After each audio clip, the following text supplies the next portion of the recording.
Olá, começa agora mais uma edição do Política em Pauta, podcast do jornal Estado de Minas, que debate as principais notícias do poder e dos bastidores aqui em Belo Horizonte, Minas Gerais e no Brasil, por que não nessa semana agora da sexta-feira, dia 11 de julho, do mundo também, afinal de contas, nosso noticiário está estremecido aí com as notícias da sobretaxa, do tarifaço que Trump imprimiu ao Brasil, e a gente vai falar um pouco sobre como que isso afetou a política aqui em Minas Gerais. Meu nome é Bernardo Stilac, sou repórter da editoria de política. Estou aqui hoje com o Thiago Bona, meu colega de editoria. Tudo bem, Bona? Tudo bem, Bernardo, e contigo? E também com a Alessandra Mello, habituei aqui já do podcast. Tudo bem, Alessandra? Tudo bem, do Tranks. Bom, como a gente já adiantou no primeiro bloco, a gente vai falar sobre o tarifaço que Donald Trump anunciou em uma carta ao presidente Lula, em que ele cita o ex-presidente Jair Bolsonaro, num tom meio de chantagem, fala também sobre uma caça às bruxas promovida contra o seu aliado aqui no Brasil e anuncia que a partir de agosto as importações brasileiras serão taxadas em 50%. Economicamente, Minas Gerais vai ser prejudicada por isso, mas politicamente houve o eco dessa decisão de Donald Trump também foi ouvido aqui em Minas Gerais com diferentes declarações de figuras importantes aqui da nossa política local. No segundo bloco, a gente continua falando sobre esses nomes importantes da política local. Falamos sobre o Rodrigo Pacheco, que disse não rechaçar uma aliança com o PT no momento em que existe a possibilidade aí de ele se unir à União Brasil, de sair do PSD. A gente vai comentar um pouco sobre essa situação. A gente vai falar um pouco também sobre a decisão do Tribunal de Contas do Estado de abrir uma mesa de conciliação entre Codemig e a CBMM em Araxá para a exploração de nióbio. Vamos falar também sobre a confusão na eleição do Diretório Estadual do PT. A eleição que deveria ter acontecido no domingo passado acabou sendo adiada para o próximo domingo por conta de uma entrada na justiça de Dandara Torantzin, a deputada federal, que é uma das candidatas à presidência estadual do Partido dos Trabalhadores. No terceiro bloco, a gente repercute uma pesquisa feita pelo Instituto Opus de Consultoria e Pesquisa sob encomenda do Estado de Minas, que avalia aqui em Belo Horizonte como é que está o cenário da corrida tanto para a presidência da República em 2026, também para o governo do Estado, e faz uma avaliação sobre a gestão de Álvaro Damião, que recém completou 3 meses aqui na capital mineira. Bom, sem mais delongas, vamos falar sobre o tarifaço promovido por Donald Trump, presidente dos Estados Unidos, que enviou na quarta-feira uma carta ao presidente Lula. A gente não sei se a gente pode até etimologicamente dizer carta, porque na verdade ele publicou, ele divulgou nas suas próprias redes sociais um texto em que ele se dirige ao presidente Lula.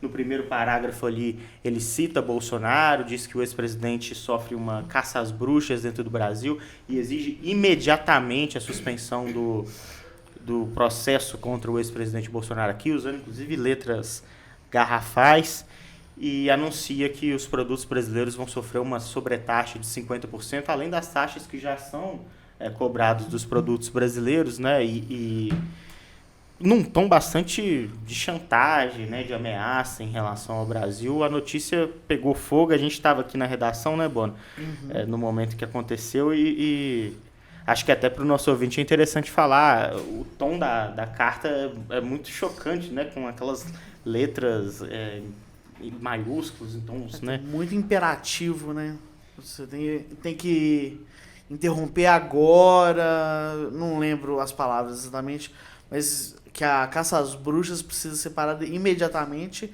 e o imediatamente em letras garrafais, como você mesmo destacou. Pois é, e assim, com um tom muito pouco técnico, Alessandra? Ele cita imediatamente Jair Bolsonaro, depois diz que as medidas tentam também corrigir disparidades na balança comercial entre Brasil e Estados Unidos, que mas não existem, rapidamente foi levantado, que desde 2009 a balança comercial é desfavorável ao Brasil, então economicamente é muito difícil de justificar esse tarifaço de Donald Trump, e imediatamente isso já teve respostas dentro de Minas Gerais. Para a gente começar falando numa seara econômica, Minas já sofreu com a eleição de Donald Trump, já precisou reajustar o seu mercado por conta da taxação ao aço. A siderurgia de Minas Gerais é um mercado muito forte, e agora com essa taxação de 50% amplia ainda o leque de serviços que acaba sendo afetado. A gente trouxe aqui na nossa edição o impacto, inclusive, para a indústria do café, por exemplo, né, que tem nos Estados Unidos um parceiro importante. Mas você ontem esteve na sede da Federação de Indústrias do Estado de Minas Gerais, a FIENG, onde o presidente da federação convocou uma entrevista coletiva justamente para poder falar sobre o tema. Flávio Roscoe, que vinha numa escalada bastante agressiva, por assim dizer, ou pelo menos bastante enfática em entrevistas, começou a semana dizendo à Folha de São Paulo que o trabalhador CLT é um idiota, adotou um tom bem menos severo diante dessa medida de Donald Trump. Como é que foi a sua percepção e também o que falou de importante o presidente da FIENG ontem, Alessandra? Na verdade, a FIENG, o presidente da FIENG, Flávio Roscoe, né, convocou essa coletiva para falar num tom que surpreendeu os jornalistas, diferente do tom que ele sempre adota para se referir ao governo federal, né? Ele faz oposição clara, é aliado do Jair Bolsonaro, né? Sempre defendeu a reeleição do presidente. Então adotou um tom assim super ameno, manso mesmo, assim, uma surpresa. Os repórteres insistiram nas perguntas que sobre o assunto do dia, para além da tarifa, que era a disputa de quem seria a responsabilidade por esse tarifaço, né? Porque tentaram de imediato os bolsonaristas, acuados aí pela repercussão negativa dessa tarifa sobre a economia brasileira, já passaram a culpar de imediato o presidente Lula, e a gente foi para essa coletiva na expectativa de que ele adotasse um tom semelhante, né? O Flávio Roscoe, né? Um tom semelhante ao dos bolsonaristas, com quem ele tem um alinhamento ideológico, mas foi surpreendente, uma fala muito tranquila, assim, polida, em cima do muro, digamos, né? Questionado se a responsabilidade pelo tarifaço seria do Lula. Ele disse que não, a responsabilidade, na verdade, é de solucionar a crise. Então há responsabilidade do ex-presidente? Não, também não há. Então, por que o ex-presidente foi citado na carta, logo no primeiro parágrafo, como a principal, praticamente a única justificativa para esse tarifaço? Ele disse que não, que para ele aquilo ali é só uma narrativa, que o fundo mesmo, o problema real disso tudo são os BRICS, né? Que seria uma resposta dos Estados Unidos à fala do presidente Lula, que assumiu recentemente o comando dos BRICS, em defesa da desdolarização da economia. E que o Trump já havia dito em entrevistas que quem falasse contra o dólar seria retaliado. Mas essa questão do BRICS, do dólar, não apareceu na carta do Trump. E nem o dólar foi falado na reunião, né? O grande mote da reunião dos BRICS foi a ferrovia que vai cruzar a América do Sul. É o grande ponto. Isso curioso. Mesmo. Ele até citou, né, que foi questionado nesse sentido, mas essas explicações não constam nesse documento. Né, que foi um documento muito estranho, né, que fere até as regras de diplomacia, né? Você anuncia uma tarifa nas redes sociais. Diz até que a presidência perguntou pro embaixador dos Estados Unidos, mas essa carta é real, ela é verdadeira? Mas uma coisa que o Roscoe falou sobre a questão da indústria mineira é que a siderurgia vai ser extremamente impactada, porque ela já sofre a concorrência do aço chinês, uma concorrência difícil, com uma sobretaxação de 50%.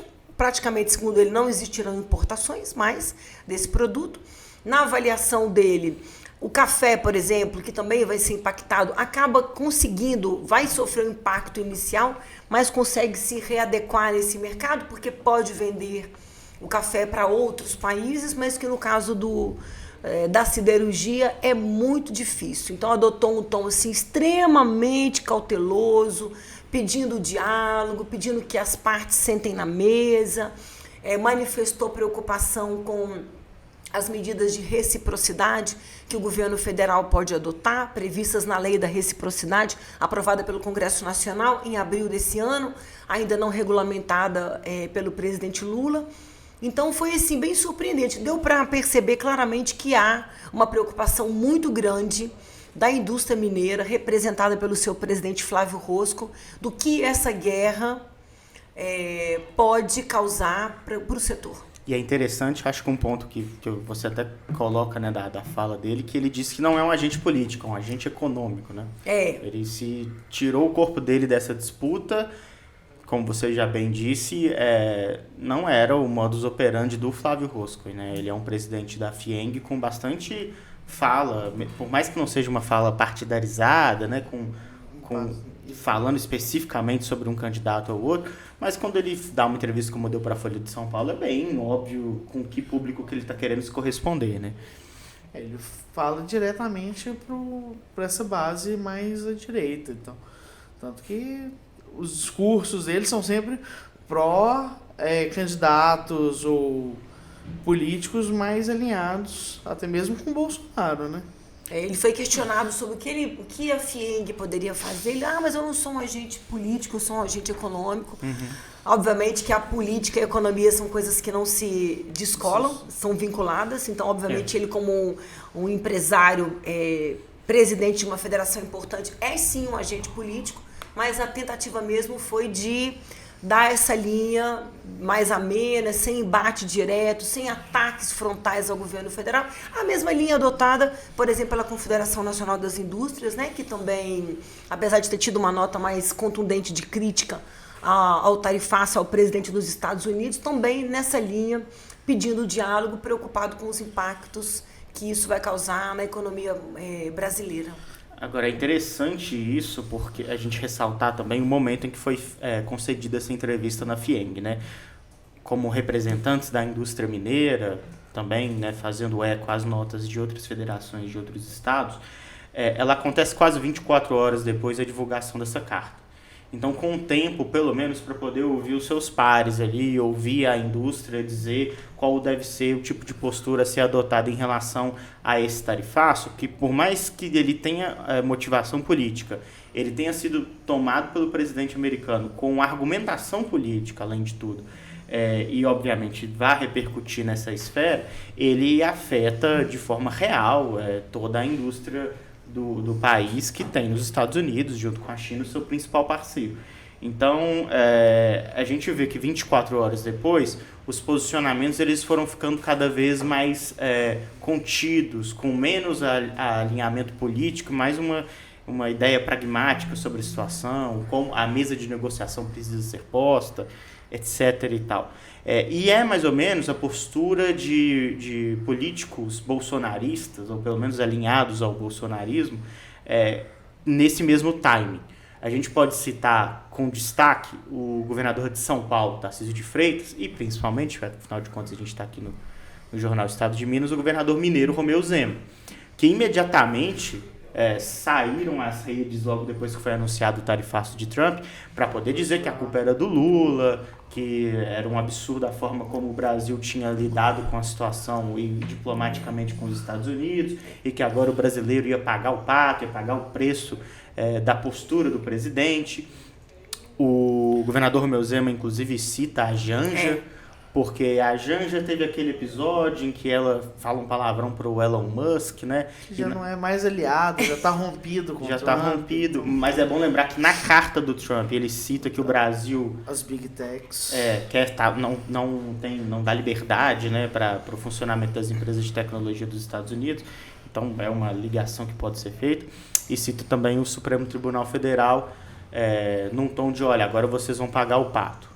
Outros políticos que são mais umbilicalmente ligados ao bolsonarismo, como o caso do deputado federal Nicolas Ferreira, por exemplo, também adotaram essa postura imediatamente, né? Olha aí, o Lula mais uma vez destruindo o Brasil. Cleitinho Azevedo falou que era o momento de um impeachment de Alexandre de Moraes.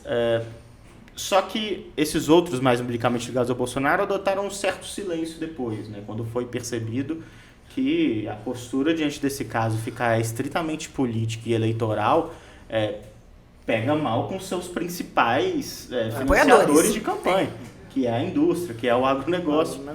E não só financiadores de campanha, mas com atividades econômicas vitais para o funcionamento do país e dos estados. Então o Tarcísio de Freitas já voltou um pouco atrás.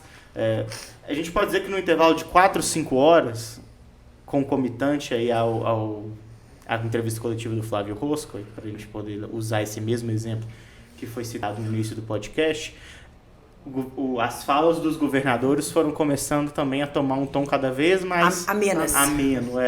Então o Tarcísio falou, vamos abrir uma mesa de negociação, né? Respondeu ao Haddad, que chamou ele de candidato a vassalo do Trump, chamou o Tarcísio, né? Ele falou, o Haddad tem que trabalhar, vamos abrir uma mesa de negociação. Que é interessante, né? Como se essa mesa de negociação não tivesse posta desde que Trump assumiu, anunciando que iria tarifar todos os países do planeta, né? Enfim, essa mesa de negociação está aí. O Brasil já negociou, inclusive, a taxa do aço, que afeta sobremaneira Minas Gerais. E o Zema faz um recuo, chamar de recuo, o que o Zema fez num vídeo que ele publica nas redes sociais de recuo, é até interessante, porque ele faz um vídeo em que ele gasta a maior parte do tempo atacando o Lula e o STF, e em algum momento ali ele diz que o tarifaço é injusto e errado. Então ele faz um vídeo dizendo que, olha, eu sempre achei que o julgamento a Bolsonaro está errado, por isso sempre estive ao lado dele, o que o STF está fazendo é inacreditável, rompeu todos os limites, e ele inclusive fala que Lula provoca e interfere em assuntos domésticos da política dos Estados Unidos, né? Sem citar, né? Porque a gente não vê nenhum episódio do Lula interferindo na política dos Estados Unidos. O que aconteceu flagrantemente na quarta-feira foi absolutamente o contrário. O Trump interferindo na soberania nacional. Discutindo... Justiça, determinando imediatamente que você suspenda o processo. Não é só uma relação econômica, né? Como o Bonta falou. Ele virou e falou... Ou vocês param imediatamente de perseguir o Bolsonaro, ou sanções como essa vão continuar acontecendo. Ou pelo menos essa não vai ser revogada. Então o Zema fala isso tudo, aí lá no final ele vira e fala, olha, mas aí é muito interessante o argumento que ele usa, né? Não sei se o quão pensado foi isso, mas ele diz assim, esse tarifaço do Trump é injusto e errado porque ele prejudica todos os brasileiros. Os que votaram no Lula e os que votaram contra o Lula. Será que ele queria que prejudicasse só os que votaram no Lula? Ele deixa aberto essa possível interpretação. O grande desejo dele. Caso fosse algo que prejudicasse só o Lula, afinal de contas o Lula é o responsável por essa situação, tudo bem, né? Afinal de contas, vocês estão pagando pelo erro eleitoral, suposto erro eleitoral, na visão do governador mineiro.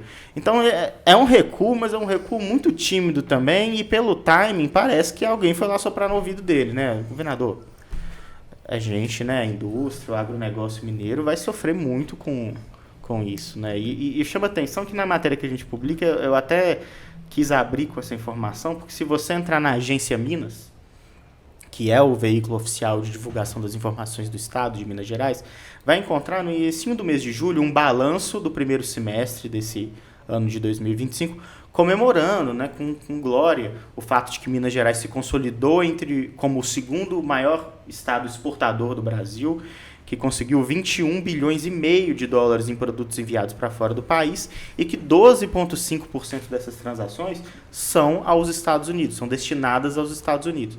Então, assim, há 15 dias você vai ver na agência oficial do governo do estado uma grande ode à capacidade exportadora de Minas Gerais e à importância dessa nossa parceria enquanto Estado, enquanto unidade federativa, com o país presidido por Donald Trump. Então, até tecnicamente, pragmaticamente, comemorar ou pelo menos tentar politizar essa situação soa complicado, né, para um governador que se vende como um grande liberal, como alguém que, enquanto liberal, deveria defender o livre mercado, né, não a tarifação, não uma influência dos estados na forma como o mercado se autorregula, e o que o Donald Trump faz é justamente o oposto disso, mas o Zema parece que não consegue mudar, né, esse samba de uma nota só. Qualquer coisa que acontece, ele tem que fazer algum comentário dizendo que a culpa é do Lula, que a culpa é do governo federal. E qualquer coisa mesmo. É aquele meme, e o PT? E a culpa do PT? É impressionante. A gente, né, quando teve, infelizmente, né, o falecimento da brasileira, né, na Indonésia, o Zema tweetou dizendo que foi um absurdo a omissão do governo. Então é rigorosamente qualquer coisa. Ele está disposto, de qualquer maneira, a se colocar como um opositor ao petista, ao Lula, de qualquer forma, né? Tentando se cacifar para essa possível vaga aí na disputa presidencial. E esse tarifaço, se entrar em vigor mesmo, a partir do dia 1º de agosto, Minas Gerais vai ser muito impactada. Nós estamos preparando para a edição de amanhã.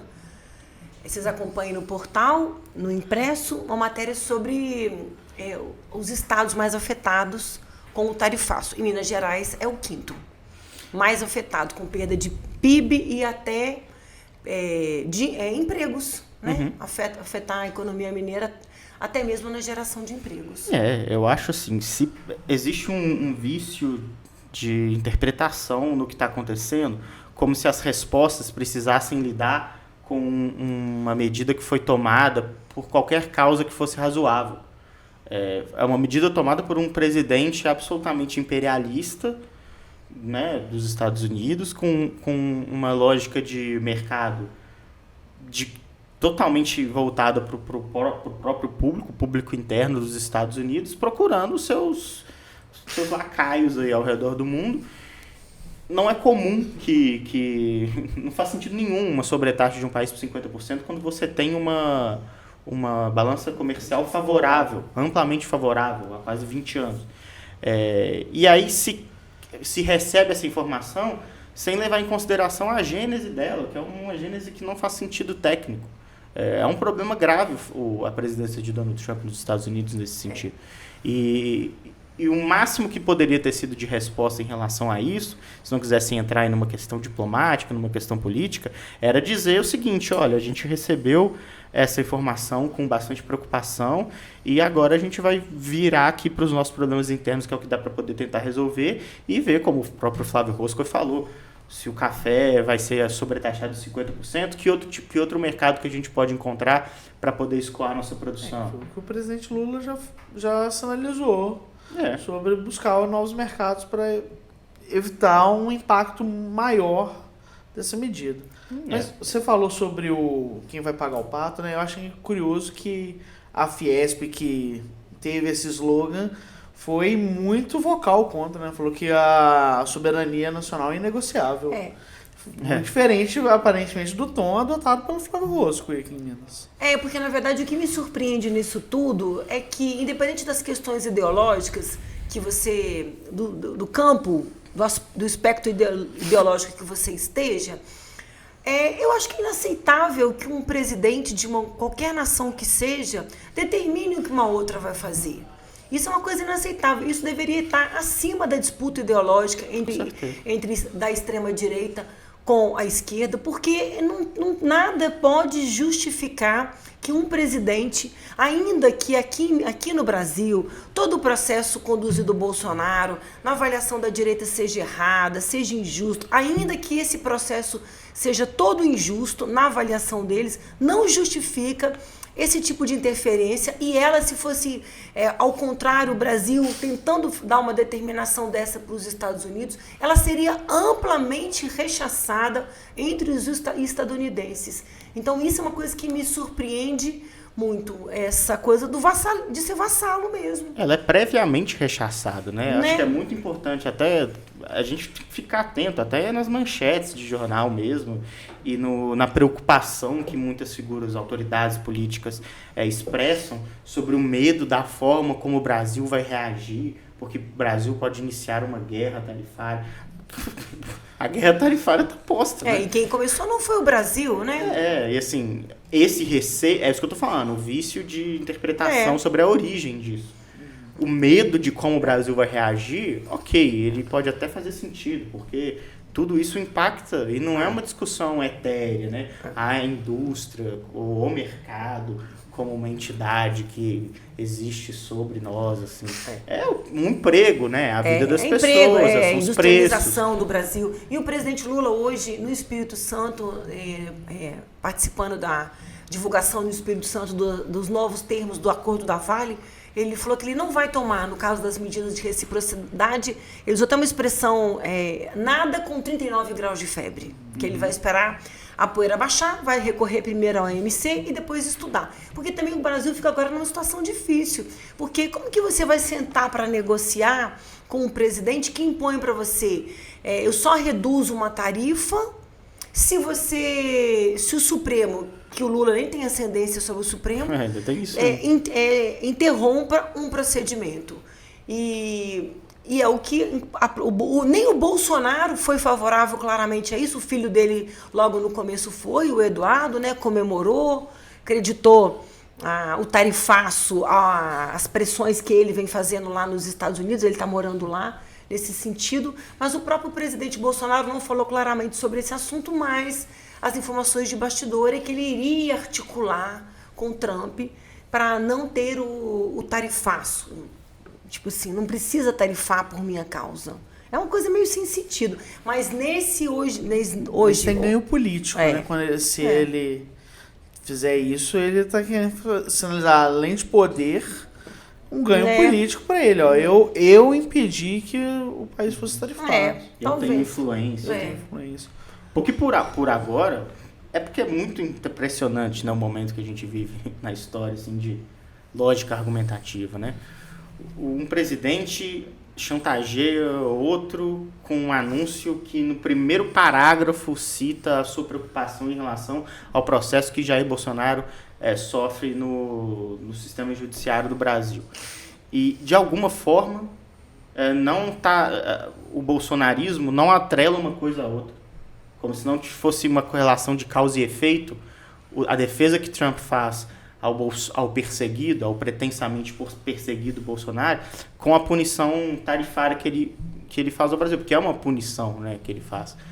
Foi a maior, né? Do dia foi o único país que está chegando 50%. Pois é, mas de alguma forma a recepção a isso pode ser o Eduardo Bolsonaro lá atuar como a figura que vai dissuadir Trump de fazer isso. E não ao contrário, como ele sendo a figura que dissuadiu o Trump a fazer isso. É isso mesmo. Então, assim, dissuadiu não, aqui. Convenceu o Trump a fazer isso. Porque é muito estranho, meio, né, gente, mas no Brasil, de uns tempos pra cá, tudo é possível. Eu acho que no mundo, né, tudo e a gente viu ontem, né, o próprio Flávio Bolsonaro subiu o tom com isso de novo, né, atrelou a anistia a isso, né, durante a noite. Atrelou a anistia, falou que o primeiro passo para retorno de uma relação mais normal é a ampla e restrita a todos os julgados e condenados. Ou seja, perceba que o tom do senador Flávio Bolsonaro, né, irmão de Eduardo, um dos filhos de Jair Bolsonaro, ele vai na contramão desse bolsonarismo moderado do vamos sentar, vamos conversar. O tom do senador as coisas aconteceram por causa disso mesmo. Se o Trump meteu 50% de taxa na importação brasileira, está relacionado ao processo de anistia, está relacionado ao processo pelo qual Jair Bolsonaro responde criminalmente por tentativa de golpe de Estado no Supremo Tribunal Federal. Então, eu acho que, pelo menos no sentido de coerência, a argumentação do Flávio Bolsonaro faz mais sentido que a do Tarcísio. Sim, muito. Mas... A carta está lá, gente, está clara. Vamos ver nos próximos capítulos dessa história... Como, né, o próprio presidente Lula falou, quando o fogo baixar, o Trump disse que em algum momento vai conversar com o Brasil sobre isso. A gente está no dia 11, né, ainda falta quase 20 dias para agosto. Então, essa situação pode mudar. Vamos ver quais papéis cada um vai assumir. O cenário que a gente tem agora é que a argumentação que justifica os 50%, só traz termos políticos e ideológicos. O único termo econômico que ele coloca ali naquela discussão é um termo econômico que, brevemente, rapidamente, você consegue derrubar, né? A balança comercial é superavitária para os Estados Unidos. Enfim. Veremos as cenas dos próximos capítulos. Bom, vale para a gente fechar já iniciar o segundo bloco, dizer que o Rodrigo Pacheco, entre essas autoridades mineiras mais proeminentes, foi o que mais claramente defendeu a soberania brasileira, disse que o momento as aspas específicas dele são: o momento requer de todos nós a defesa firme da economia nacional e, no caso específico de Minas Gerais, dos setores atingidos a partir do diálogo, da diplomacia e até de um programa de Estado que possa preservar os interesses de nossas empresas e dos nossos trabalhadores. Esse é o único caminho, não podemos nos calar diante de medidas intimidatórias que colocam em risco a soberania e os empregos brasileiros. Ela fala do senador Rodrigo Pacheco, que é um dos candidatos postos aí, né, nesse momento ainda muito incipiente de corrida eleitoral pelo governo de Minas Gerais, e é o candidato preferido da esquerda, embora ele mesmo seja um nome não alinhado à esquerda, né? Um nome muito mais de centro, mas que nessa semana deu declarações um pouco mais no tom eleitoral, né, Alessandra? Ele foge muito dessa, não só de dizer especificamente que vai ser candidato, mas ele foge até do tipo de discurso eleitoreiro, né? Ele não joga pra galera, ele tem um discurso muito institucional quase sempre. Mas falou que não passa pela cabeça dele rechaçar um possível apoio do PT à sua candidatura em um momento em que essa possibilidade é discutida, né? Que o Pacheco concorra com o apoio tácito do PT, sem o PT dentro da chapa. Ele soltou uma nota, né? Ele soltou uma nota dizendo nesse sentido, que não tem nenhum problema numa possível aliança com o PT em caso de candidatura ao governo de Minas. Defendeu a democracia, diz que o que une ele ao PT é a defesa da democracia e a necessidade da reeleição do presidente Lula. Então deu uma sinalização aí, porque desde a semana passada está assim, muito forte nos bastidores da política, de que ele será mesmo candidato e que nessa composição ele vai fazer uma composição tendendo para o centro e que o PT não participaria dela formalmente, extraoficialmente, não formalmente, para que não haja aquela coisa que os bolsonaristas sempre gostam muito de fazer uma polarização, né? O PT, o PL contra o PT, né? Esse antipetismo que tentaram fazer, por exemplo, na campanha do Fuad, né? Colando na testa do Fuad, tentando colar, né, na testa do Fuad que o Fuad era um petista, coisa que ele nunca foi, trabalhou a vida inteira o Fuad com o PSDB, foi secretário. Em um momento em que o PSDB era o grande rival do PT, de fato. Né? Isso mesmo, quando era o grande rival, Aécio Neves, Anastasia, governando Minas Gerais, ele sempre trabalhou com o PSDB, sempre foi tucano, sempre foi de centro, nunca foi de esquerda. Mas era uma pessoa um político que conversava com todas as legendas, naquele tempo, né, gente, um tempo remoto da política brasileira, não tão distante, mas parece que ficou no passado, em que as pessoas conversavam, né, os interesses do Estado eram debatidos entre uma posição mais para a esquerda, uma posição mais para o centro, coisa que é um diálogo que anda interditado, infelizmente, nos últimos tempos. Ele deu essa declaração, o Pacheco voltando aqui nesse sentido, de que não rechaça de maneira nenhuma, mas que no momento não é candidato e que vê com bons olhos, caso seja, esse apoio, né? Agora, Bona, a gente fala aqui nas edições do Política em Pauta, discute no jornal, discute na redação, o quanto as candidaturas mais à direita e até de extrema direita em Minas Gerais são mais cristalizadas, mais consolidadas. Existem vários nomes, pelo menos com possibilidade real de vencer a eleição, né?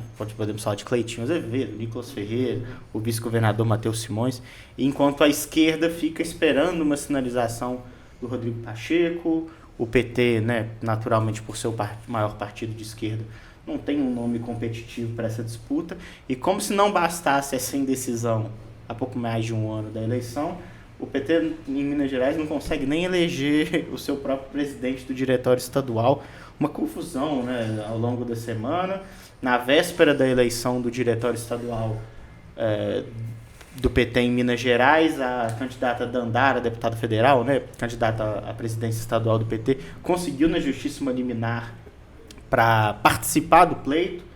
Havia sido negado antes, e a decisão foi de adiar o processo de eleição direta, o processo de escolha direta do PT. A situação parece que de indefinição é completa, né, Bora? Não é só na decisão de quem pode ser um candidato apoiado, é inclusive interna. A esquerda em Minas, ela sofre muito. O PT, então, a própria Marília Campos, que era um nome cotado para concorrer ao governo, já falou que até pelo antipetismo mesmo ela não iria enfrentar essa disputa.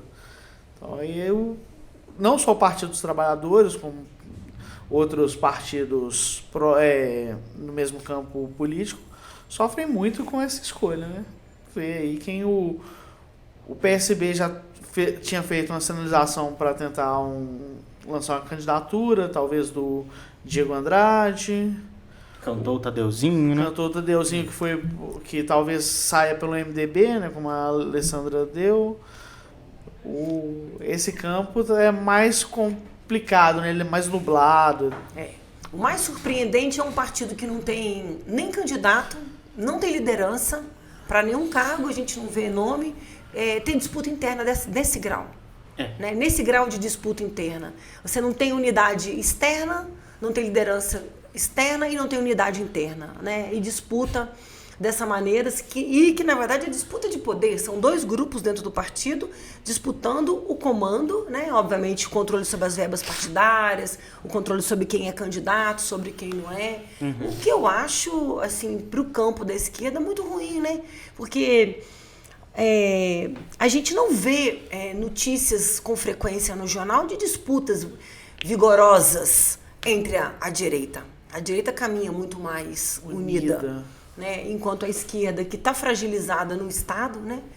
Que não consegue mais ter um candidato de relevância, não consegue ir para o segundo turno, né? Não consegue fazer, na Câmara, por exemplo, grandes bancadas, na Câmara Municipal de Belo Horizonte, tem esse grau de disputa, né? E envolve dois grupos, né, Bernardo? Pro nosso ouvinte que talvez não esteja familiarizado com essa disputa entender, obviamente, se a gente tivesse que remontar as origens dessa briga... Vai ser um podcast inteiro. Uma série inteira de podcast. Mas o que importa ao longo dos últimos meses, foi se desenhando que a principal disputa para ver quem seria o presidente estadual do PT ficou entre a deputada estadual Leninha e a deputada federal Dandara. Dandara é apoiada pela atual presidência estadual do partido. O Cristiano Silveira, deputado estadual, é presidente pelos últimos 2 mandatos. E pelo atual presidente do Partido Nacional, né? Ele decidiu que não iria concorrer à reeleição. Ele é de um grupo ligado ao deputado federal Reginaldo Lopes, tem o apoio da Marília Campos também, prefeita de Contagem, e estava numa corrente do PT que apoiou o Edinho Silva, ex-presidente de... Ex-prefeito de Araraquara. Ex-prefeito de Araraquara, para a eleição à presidência nacional do partido. Do outro lado, a Leninha é apoiada pelo deputado federal Rogério Correia, pelo deputado estadual Leleco Pimentel, pela deputada estadual Beatriz Cerqueira, pela tesoureira Gleide Andrade, né, tesoureira nacional do PT, um nome muito forte internamente. Estava ali posta essa disputa quando a direção nacional do partido entendeu que a Dandara não poderia concorrer porque estava inadimplente com a contribuição partidária, uma dívida ali de mais ou menos 130 mil, né, que a Dandara não estava em dia com essa contribuição que é necessária para poder estar ali concorrendo aos cargos dentro do partido. A Dandara alega, né, que tentou pagar essa dívida e acabou que o banco não conseguiu efetuar o pagamento. Problema bancário, né? Ela entra na justiça e no sábado, na véspera da eleição do PED, né, do PT, a justiça determina que ela participe do processo. Ele junta ali uma série de documentos, inclusive as tentativas de pagamento dos boletos pela Dandara, atesta que ela tinha, sim, saldo suficiente para poder fazer o pagamento naquele momento e que realmente houve um problema bancário. Diante dessa indecisão, o PT preferiu adiar o processo. Ao longo da semana, essa própria liminar da Dandara caiu, né? Então ela não disputa a eleição de domingo. Mas, enfim, é uma disputa gigantesca, né? Imediatamente depois do momento em que aconteceu a liminar, o Rogério Correia convocou uma coletiva de imprensa lá do seu escritório, ali no Santo Agostinho, em Belo Horizonte, para poder dizer que a contribuição partidária é absolutamente essencial, que a suspensão da candidatura da Dandara era legal, por isso o partido decidiu dessa forma. Enfim, é uma briga interna, obviamente os petistas, e até com certa razão argumentativa, né, diz que o PT tem essas brigas porque é o único partido do país, de fato, em que existe um processo de eleição direto, que todos os seus filiados podem escolher quem será o presidente, enquanto os outros partidos trabalham nessa linha do grande cacique, né, o cara que comanda. O Kassab é o cacique do PSD, o Ciro Nogueira do PP, o Valdemar e o Bolsonaro no PL. E o PT tem essa disputa interna, embora claramente tenha suas lideranças, né? Mas essa notadamente o Lula. disputa ela é anterior à questão do PED, né? Ela vinha, por exemplo, tanto que nessa coletiva do Rogério Correia, ele foi lembrar lá que o grupo que apoia a candidatura da Dandara não apoiou a candidatura dele a prefeito, fez a dissidência.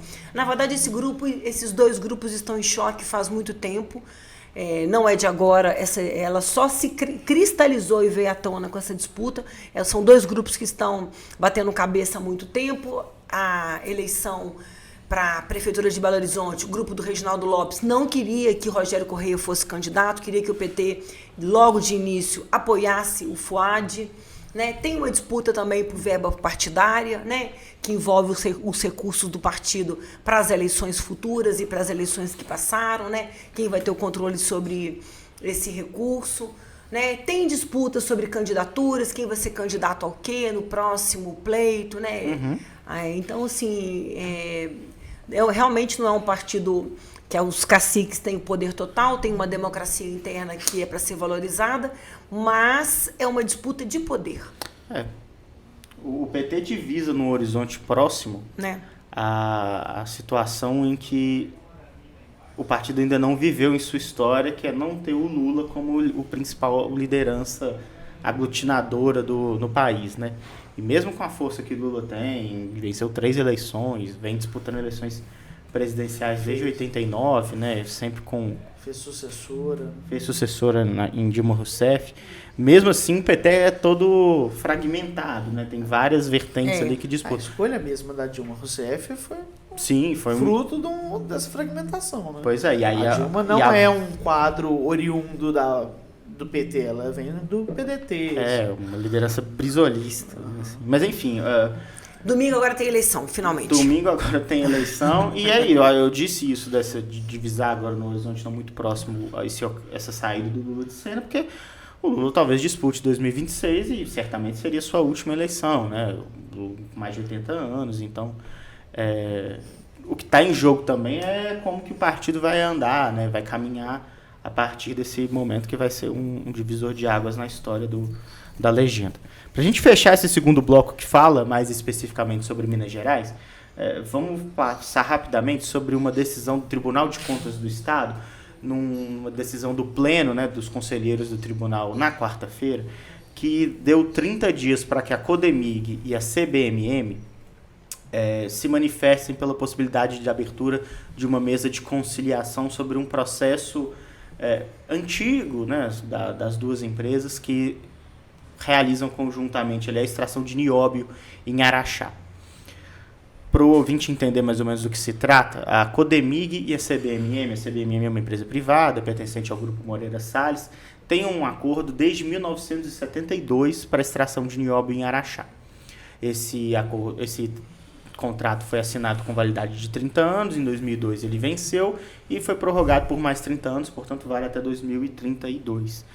E nesse acordo, né, são duas minas diferentes em Araxá de nióbio, estava determinado que a extração das duas minas precisa ser igual, não pode ter uma extração diferente dos dois.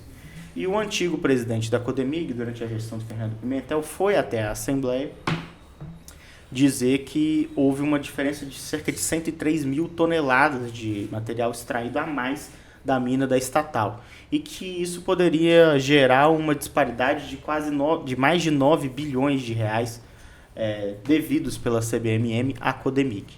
O TCE estava avaliando esse processo há bastante tempo, especificamente o que está sendo discutido ali, embora essa questão do ex-presidente Marco Antônio Castelo Branco também seja colocada em consideração, é uma ação movida pelo Ministério Público de Contas, em que questiona uma perícia que foi contratada pela Comipa, que foi uma companhia criada para gerir essa extração de nióbio, que é gerida por Codemig e CBMM, dizendo que esses dados eles não são possíveis de ser aferidos, não dá para poder conferir se eles são reais ou não, porque eles foram todos gerados a partir de dados fornecidos pela CBMM, que é, obviamente, causa interessada nesse processo.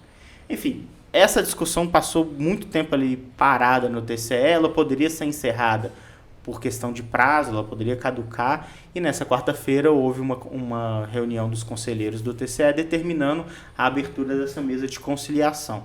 Então, no próximo mês, a gente vai ver como que as empresas vão decidir participar ou não desse processo, né? Porque se for comprovado realmente que existe essa disparidade, a quebra do contrato nesse sentido, é mais um ponto que entra naquela discussão do Propag, né?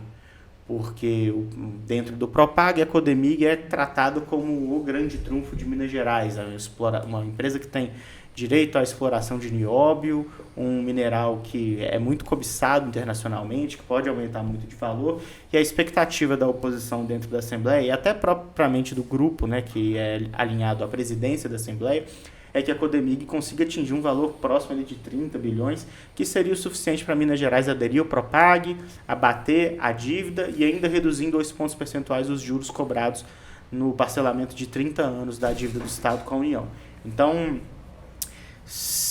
durante todo esse processo podem ser levantadas informações que mostram, por exemplo, que a Codemig tem uma mina mais rica, que é da CBMM, a Codemig tem valores a receber da CBMM, tudo isso interfere na forma como esse ativo é avaliado pelo mercado, é avaliado pelo próprio BNDES, que é quem é responsável por poder fazer o chamado valuation para a entrada no Propag. É um tema mais chato, né, mais técnico, mas que muito provavelmente vai impactar nessa discussão política, né, Alessandra? É bom a gente ficar de olho. Codemig é a esperança, né, de poder aderir ao Propag sem precisar, pelo menos no caso uma parte da Assembleia faz essa defesa enfaticamente, não precisar vender Codemig e Copasa.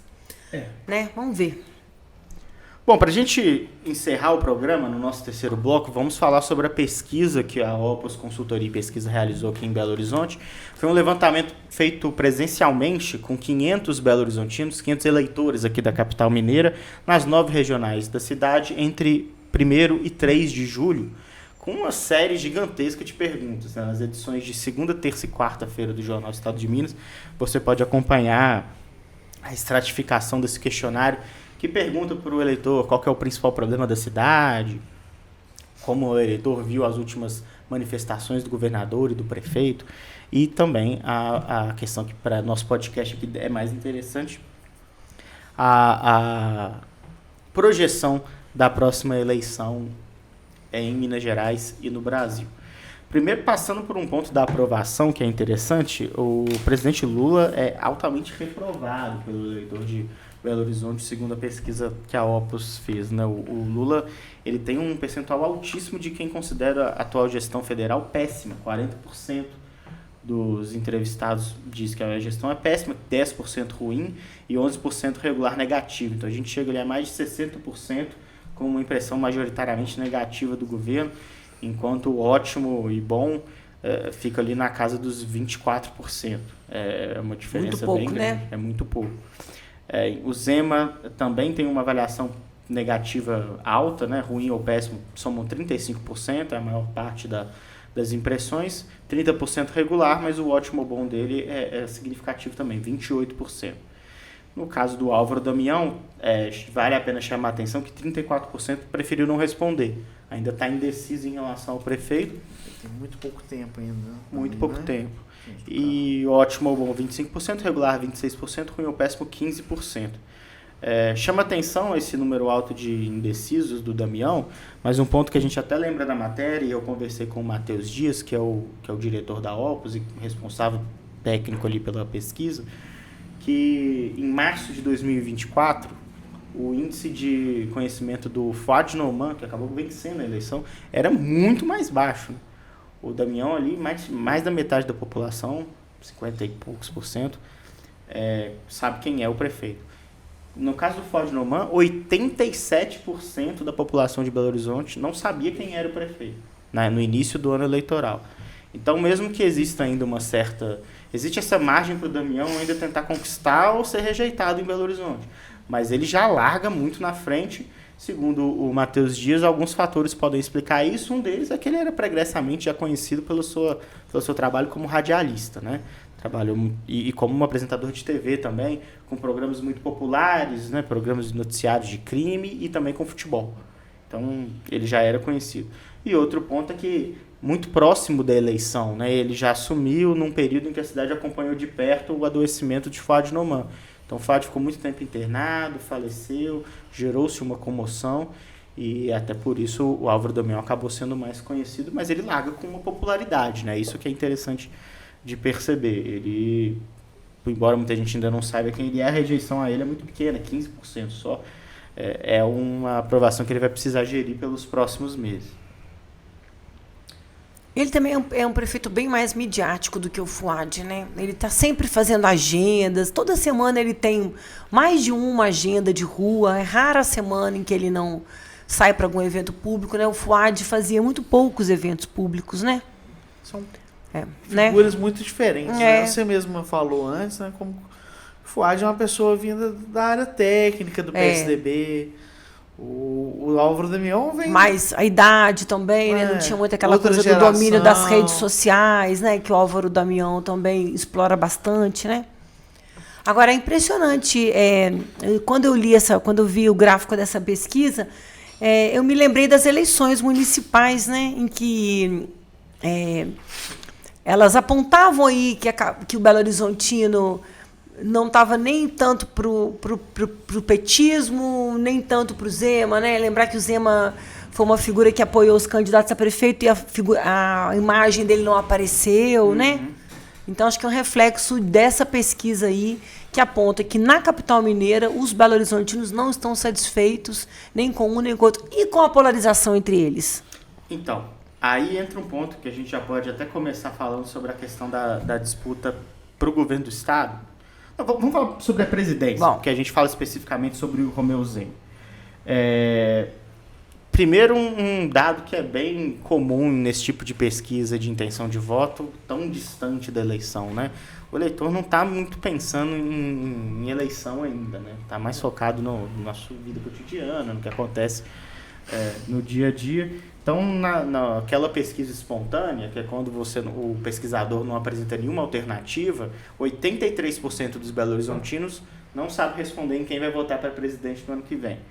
Nesse aspecto, Lula foi citado por 14%, e o outro nome é o Tarcísio de Freitas, governador de São Paulo, com 2%. Então, assim, é uma discrepância gigantesca. As pessoas não conhecem ainda quem é? O Lula é o incumbente, né? Ele é o candidato óbvio à reeleição, então as pessoas citam Lula. Agora, o cenário muda um pouco quando a gente fala sobre a pesquisa estimulada, que é quando um questionário já vem com as opções para a pessoa escolher em quem votaria. São dois cenários, um deles, a diferença entre os dois é que o principal nome bolsonarista fora de Minas é o Tarcísio de Freitas, governador de São Paulo, e o outro é o Eduardo Bolsonaro, deputado federal, filho de Jair Bolsonaro, a gente já citou ele no primeiro bloco. Nos dois é muito interessante, em um Lula tem 22% das intenções, no outro Lula tem 23%, uma diferença que está dentro da margem, mas em ambos o Zema aparece logo depois com 19%. Então, o que mostra pra gente que o Zema é o competidor para o Belo Horizontino mais próximo ali de Lula nessa disputa. Mas conversando com o Matheus, o coordenador da pesquisa, ele me disse que esse resultado surpreendeu ele. Por quê? É comum que o principal nome de oposição, sendo o governador do estado, na capital do estado, tenha um percentual mais alto. Ele acha que esses 19% do Zema mostram que o Belo Horizontino não está apostando, de fato, na figura dele como o nome que vai realmente disputar, vai polarizar, vai chegar a um segundo turno da eleição contra o Lula em 2026. Isso é corroborado pela divisão do percentual dos nomes da direita que vem logo abaixo, né? Então, a gente tem ali com 11% Tarcísio de Freitas, 4% tanto Ratinho Júnior, né, governador do Paraná, quanto o Eduardo Leite, governador do Rio Grande do Sul, e logo abaixo com 1% Ronaldo Caiado, governador de Goiás. 31% preferiu não responder, ainda está indeciso em relação à eleição presidencial.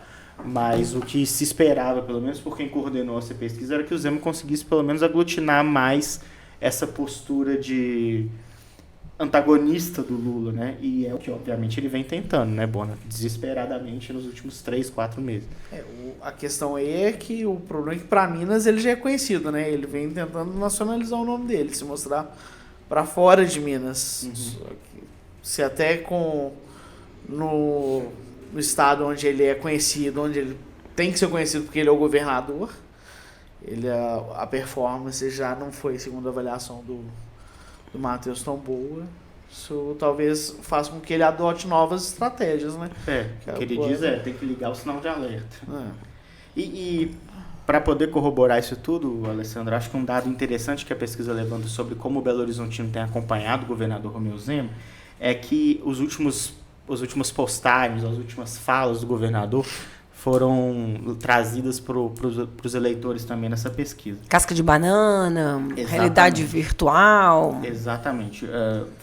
Inteligência virtual, perdão. As perguntas que foram feitas para o eleitor foram as seguintes.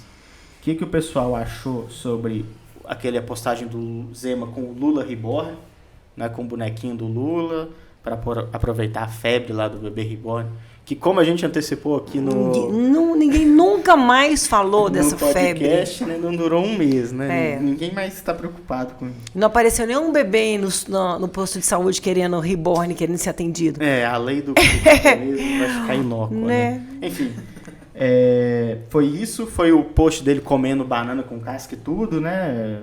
Para poder criticar a inflação dos alimentos. O Zema dizendo à Folha de São Paulo que perdoaria Jair Bolsonaro caso eleito presidente do Brasil.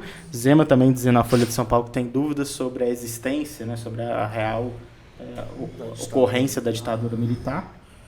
E a postura do governador Zema, do governo de uma forma geral, na tentativa de privatização da CEMIG e de outras estatais. Majoritariamente, o primeiro ponto que eu chamo a atenção é que esse das estatais é o que mais foi reconhecido pelos eleitores. E mesmo assim, 60% das pessoas disse não ter visto, não ter ficado sabendo dessa postura do governador Romeu Zema.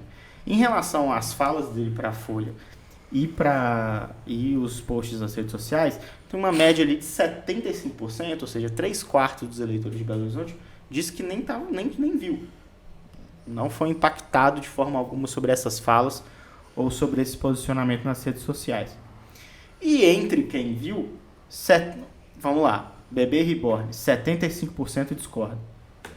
Banana com casca e tudo, 76% discorda. Perdão ao Bolsonaro, 66% discorda, já uma rejeição menor. Dúvidas sobre a ditadura militar, é a maior rejeição, 85% discordam dessa fala do governador. E em relação à venda de CEMIG e outras estatais, 78% discordam. Corrobora, né, Alessandro, com o que o Bono falou e com a análise do Matheus, que pelo menos para o Belo Horizontino, que está acompanhando essa postura do Romeu Zema, o recall não está sendo positivo, né? Está sendo de bastante rejeição, inclusive.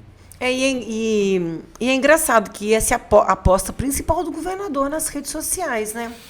A gente sempre fica especulando na redação se essa virada de chave do governador, que passou a adotar uma postura mais radical, mas muito próxima ao bolsonarismo, estaria sendo embasada por pesquisa, por algum tipo de suporte que justificasse, né, estatístico. Uhum.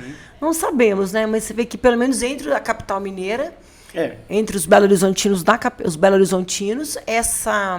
quem conhece não gosta, né, dessa postura de muito beligerante, né? É claro que é um recorte muito específico, né? A gente vê, por exemplo...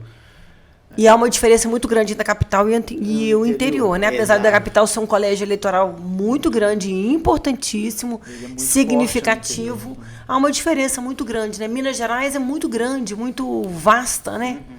E assim, eleitoralmente também, o Zema venceu o ex-prefeito Alexandre Calil em 2022, né? Então, ele também tem uma força eleitoral. No primeiro turno, né? Mas em BH não chegou a ser 50%, né, dos votos, mas ele venceu o Calil até na capital. Então, ele tem uma força eleitoral também muito importante.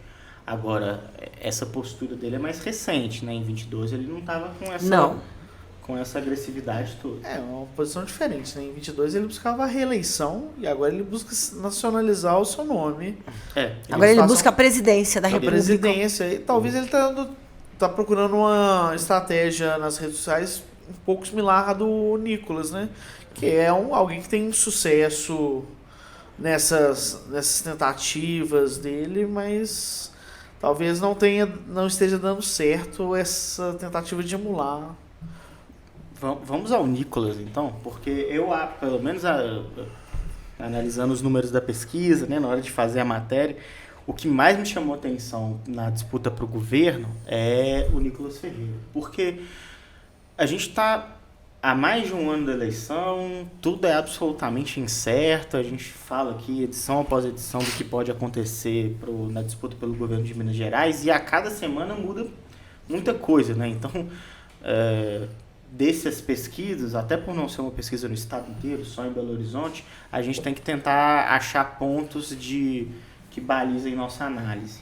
E aí eu vou falar para vocês os dois cenários que a gente traz aqui para o governo de Minas Gerais. O que chama atenção, obviamente, é que quem lidera os dois cenários é o ex-prefeito Alexandre Calil. Um nome que não está posto, está distante da mídia, né? Não se coloca como um candidato. O primeiro cenário é o seguinte: Alexandre Calil lidera com 28%, seguido pelo deputado federal Nicolas Ferreira com 23%. Na sequência, os senadores Cleitinho Azevedo e Rodrigo Pacheco, cada um tem 9%. Só então aparece Matheus Simões, o vice-governador, com 2%, e o Tadeuzinho, presidente da Assembleia Legislativa, com 1%, 5% de brancos ou nulos e 24% não soube ou não respondeu. Lembrando que a margem de erro dessa pesquisa é de 4,5 pontos percentuais. O segundo cenário não tem Nicolas Ferreira. Essa é a única diferença entre um cenário e outro, estimulado pelos eleitores de BH. Então, no segundo cenário, são exatamente as mesmas alternativas, sem o Nicolas. Alexandre Calil lidera com 29%, Cleitinho aparece na segunda posição com 17%, Rodrigo Pacheco mantém seus 9%, Matheus Simões mantém seus 2%, Tadeuzinho mantém seu 1%, branco nulo 7%, e o não soube responder ou preferiu não responder 35%.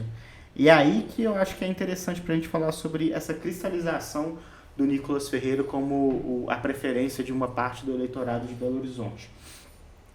Nicolas tinha 23%. No outro cenário, onde ele não aparece, esses 23% dele foram divididos dessa forma. O Cleitinho saiu de 9% para 17%, ou seja, 8% foi para lá, e quase todo o resto que votou no Nicolas se disse indeciso. É uma manifestação de que sem o Nicolas eu não sei em quem eu vou votar. Achei curioso que o Calil ganhou 1 ponto percentual nessa. Ganha 1 ponto, não dá. Gente que vota no Calil e no Cleitinho. Não, eu ia votar no Nicolas, sem o Nicolas. Vota no Nicolas ou no Calil.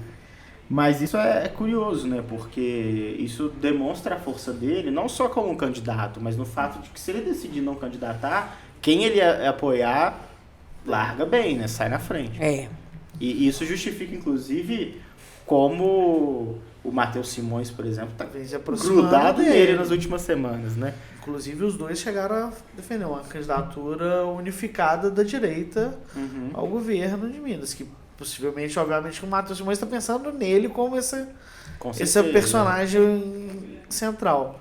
Mas o Cleitinho também vem dando sinais de que talvez vá concorrer mesmo. Não vai desistir. Mesmo indo contra essa base bolsonarista da qual ele faz parte. Nicolas, ele está consolidado, pelo menos, como um cabo eleitoral, né, Alessandra? O Nicolas é um cabo eleitoral importante. Ele saiu e boa parte migrou para o Cleitinho, né? Sem que as pessoas saibam que o Cleitinho pode talvez ser o candidato do Nicolas ou o Simões, né? Não é à toa que há uma construção para fazer uma candidatura única da extrema-direita em Minas Gerais, né? Juntando aí, quem sabe, Cleitinho. É uma construção difícil em função das questões partidárias. Mas não é impossível, que a política nada é impossível de acontecer, que no final junte todo mundo para ter uma força maior, né, da extrema-direita, né? Até o próprio Simões dentro dessa composição, porque todas as pesquisas, não só essa que o Estado de Minas fez, mas dos outros institutos, a gente não compara, né? Obviamente as pesquisas são diferentes, têm suas metodologias, mas uma coisa é fato que o vice-governador tem investido muito assim, em aparecer na mídia, em estar sempre presente nos eventos, substitui o governador em muitas pautas, mas ele não consegue crescer. Ele claro, não transforma isso em intenção de voto. Ele não transforma isso em intenção de voto. Está cedo ainda, pode se transformar com o tempo de televisão, com apoio partidário, que são coisas importantíssimas. Ele vai ser o governador. Ele vai ser o governador, mas, por enquanto, a estratégia ainda não reverteu em nenhum número, né? Vai ter que nadar bastante o Simões. Né? Ele vem adotando várias estratégias, né? Além de participar representando o governo, aparecendo, vem também adotando a mesma estratégia do Zema, né? De se contrapor ao PT, aí não e de só se a alinhar figura ao do Bolsonaro, Lula, né? O bolsonarismo, né? Porque o bolsonarismo, se você consegue atrair o bolsonarismo, você consegue aí talvez um percentual mínimo que te garanta a sua ida para o segundo turno. Aí o segundo turno é uma nova eleição. O jogo zera e começa tudo de novo, meio a meio no tempo da televisão. Há sempre aquela movimentação dos partidos que disputaram o primeiro turno e se alinham com outras legendas no segundo. Então, acho que ele faz um jogo nesse sentido aí, de preciso garantir a ida para o segundo turno. E esse eleitorado da extrema-direita tem um peso e uma relevância. Ele também vem negociando mudança de partido também, né? Falou abertamente que quer ser o primeiro nome do Kassab, né? Se o Pacheco sair do PSD. E é importante isso que você falou da mudança de postura, porque o Simões, há um tempo a gente já falou aqui, né? Olha, a gente pode parar de tentar tratar ele como uma figura moderada em relação ao Zema, né? Não é mais isso. Nessa semana, inclusive, o Lauro Jardim, colunista do Globo, revelou que o Simões vai aderir ao marqueteiro Renato Pereira, né, que foi contratado para poder fazer essa pré-campanha do Zema. Então, inicialmente tinha, né, o Orion Teixeira, que é nosso colunista também, veio aqui na última edição do Política em Pauta, vinha tratando, né, olha, o Simões vai ter um marqueteiro próprio, diferente do Zema. Parece que agora o Simões resolveu aderir à mesma estratégia do Zema, inclusive com o mesmo marqueteiro. Isso diz muita coisa. E essa questão dos 2%, até conversei com o Matheus Dias sobre isso também, embora, obviamente, Belo Horizonte é eleitoralmente relevante dentro de Minas Gerais, claro, mais ou menos metade ali do eleitorado, mas não é o que determina, não é o fiel da balança. Só que Belo Horizonte é onde o Matheus Simões trabalha, é onde ele tem o contato com a maior parte dos servidores públicos que está concentrada aqui na capital mineira, e especialmente onde estão concentrados os principais meios de comunicação do Estado. E é onde, dia sim, dia também, aparece a cara do Matheus Simões. Então, aqui a gente no Estado de Minas já fez entrevista exclusiva com ele, foi ao café da manhã, deu várias páginas dele, com ele, notícias dele, os outros jornais aqui da capital, rádios, TV. Ele está aparecendo muito. E como a Alessandra falou, em Belo Horizonte, o eleitor ainda não está vendo ele como o sucessor de Romeu Zema, né? A discrepância, por exemplo, entre quem diz que vai votar no Zema para presidente e quem diz que vai votar no vice dele para governador é gigantesca. 19% e 2%. Então, claro que tudo isso que a Alessandra falou, né, vai entrar na conta. A gente lembrou, né, o Fuad era desconhecido por 87% da população, enquanto ele ainda já era o prefeito. Foi lá e ganhou. Então, a máquina é muito importante. Mas o Fuad, ele não fazia esse movimento para estar tão presente nas redes sociais, né, nas mídias, né? Fazia mais sentido ele ser desconhecido. Ele começou a fazer esse movimento maior, né, quando se aproximou. No meio da eleição, inclusive. Se aproximou da eleição, que ele começou a aparecer mais. A campanha dele no começo ainda era muito tinha na esse tom, televisão. né? Oi, eu sou o Fuad, né? Prazer. Era muito de televisão. Era. Depois ela usou do suspensório, dessa figura dele ser um senhor já de idade, uma figura meio bonachona. Foi caricaturizando ele. Né? Bom, então é isso. O cenário é esse, como a gente já falou, é muito incipiente, mas já traz alguns pontos que a gente pode analisar, pelo menos, sobre quais vão ser os movimentos das próximas semanas e meses em relação a quem já está... Para muita gente, outubro de 2026 é semana que vem, né? Já tá batendo as portas, né? Bom, a gente falou bastante, semana, como sempre, movimentada, com noticiário internacional, estadual e municipal também. Ficamos por aqui, Alessandra, obrigado pela participação. Sexta que vem a gente está de volta. Combinado. Obrigada a todo mundo. Bom fim de semana. Obrigado aí pela participação. As portas estão abertas. Não, só vocês convidarem, eu avalio se eu venho ou não. Bom, a gente fica por aqui. As notícias principais sobre a política em Belo Horizonte, em Minas Gerais, no Brasil e no mundo, você acompanha sempre com atualizações frequentes no em.com.br. Aqui no canal do YouTube do Portal AI você ouve todas as nossas edições anteriores e também os outros podcasts da casa que estão disponíveis no Spotify e no seu agregador de podcasts favorito. A gente fica por aqui, semana que vem estamos de volta.